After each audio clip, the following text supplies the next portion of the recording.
Hi, I'm Terri Miller, and I'm with Miller Enterprises Design Inc., and I'm here with a longtime friend and client, Sherry Schaefer, and she is the editor and owner of 3 Point Inc. Thanks a lot for joining me today, Sherry. I really appreciate you taking the time. No problem. Glad to have you here. Well, tell us about 3 Point Inc. What is it that you guys do? How did you get started?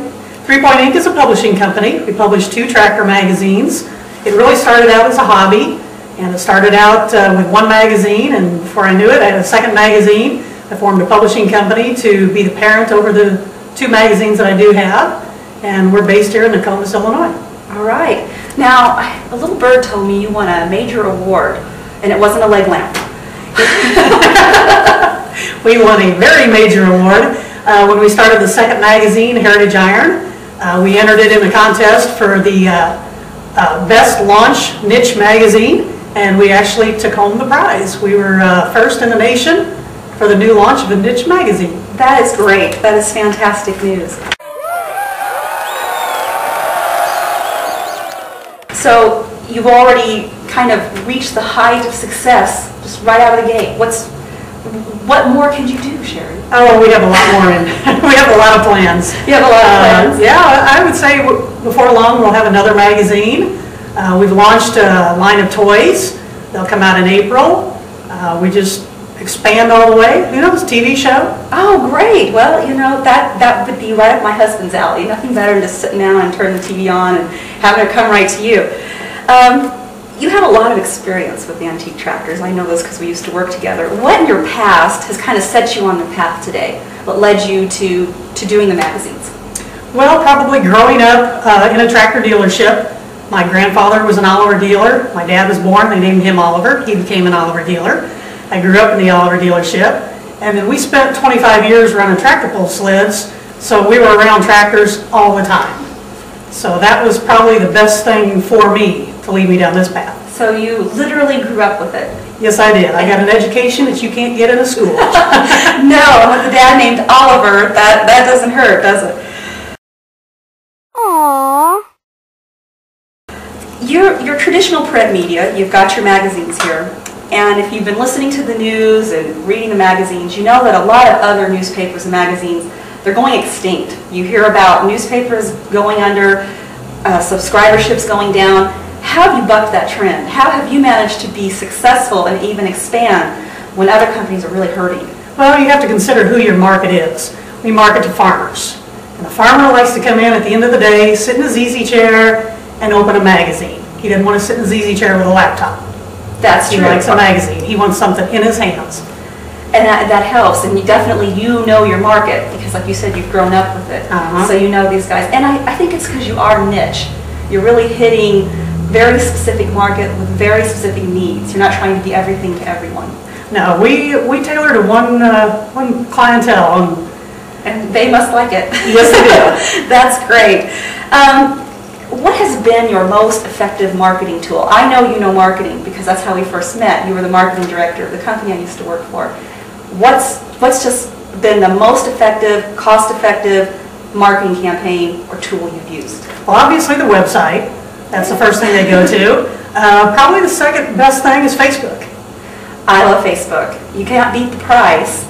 That's right. And everybody's there and they can share their feelings. You get immediate feedback. It's a community. It's instantaneous. I love instantaneous. Yeah, I would agree with you. I love Facebook, as my friends and family know. What's something that maybe in your business you wouldn't try again if you had it to do over, or you do different? I'd say one thing we would skip is a blog. We tried to blog for a while. It takes a lot of time to do that. Facebook is so much more effective. You can go on there and put a message, instantaneous, as I said, and it doesn't bore them with having to read a blog every so often. Yeah. It's just, a blog is one thing I wouldn't do again. I agree with you on the Facebook. It's a quick little burst of information and people have time to read that, whereas a blog, they may not have time. And for me personally, in my experience, my customers' experience, it's great with Facebook because when something's been put out there, people can see there's something new. With a blog, unless they come back to it, you may have done all that work and it go unnoticed. So it's that immediate feedback, that sharing, and it's quick and easy. I agree with you, Sherry. She's my poster girl. Area of antique and muscle tractors. people may find this shocking, but it tends to be male-dominated. How has being a woman in a male-dominated area helped or hurt you? Well, it might have hurt in the beginning because I was a woman. They didn't think I knew what I was talking about. But then they figured it out pretty quick. And once they figured it out, then it seemed to spread. Because I think that was an advantage, because if a man had a magazine, it wouldn't be that big of a deal. They wouldn't talk about it quite as much. But here's a girl that actually knows something about tractors, so everybody's telling their buddy about it. So I think that has helped. I think you're right. I think the novelty, and then people, well, let's see if she really knows. And then, like you said, once they see you know your stuff, it's a lot of, it's a lot of fun. Personally, for me in business, being a woman, being that I am a woman, of course, I think it's the best way to be. And I think we have the best of both worlds, because we can bring something that maybe not the guys don't always bring to the table, maybe a personality, or making it personal with people. So I see it as all advantage, but of course I am a little bit prejudiced on that. You're here in Nokomis, you're in a small town. This is your headquarters. I love small towns. I preach the gospel about they're great places to not only raise a family, but start a small business. How has being here in a small town in the Midwest helped you or hurt you, or has it made any difference? Well, I love the small town too. I grew up in a small town.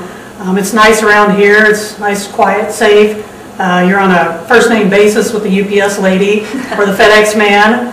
They pretty much know if you're not at work, they know where you live. You get more personal service that way. With what we do and today's technology, you can do anything from anywhere. So you don't have to be in a big city to run a publishing company. It's true. It's true for what I do as well, because I don't have to worry about where I'm at.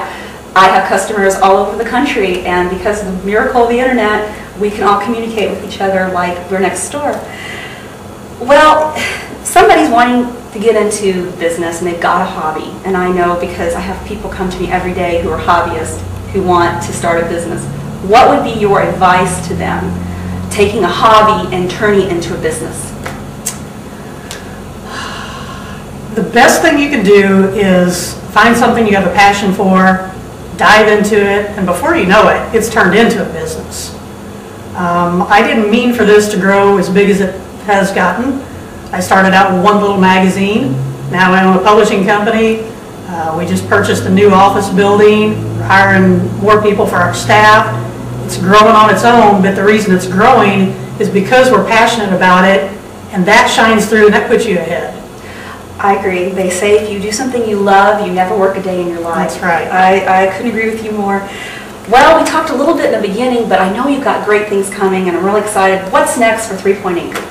Well, as I said, we've got a toy line coming out. It comes out in April. Those toys will be available through me or through toy dealers, ag dealers. That's the next big thing. We just bought a video camera. We're going to start shooting some footage to create some commercials, maybe some lead-ins for a TV show. There's talk about another magazine. Wow. So we're just Sherry Schaefer just growing. Conquers the world. That's great. I'm really excited for you guys. I know I love working with you, and it's every year it gets better. And I really wanted to share your story with my other customers. Thanks again for taking the time to talk with us today. I know you're busy, and thank you guys for joining us.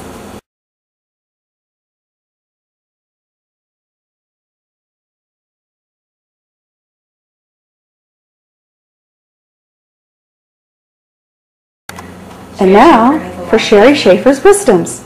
Go ahead, Sherry. Don't tell me the sky's the limit when I see footprints on the moon. I like that.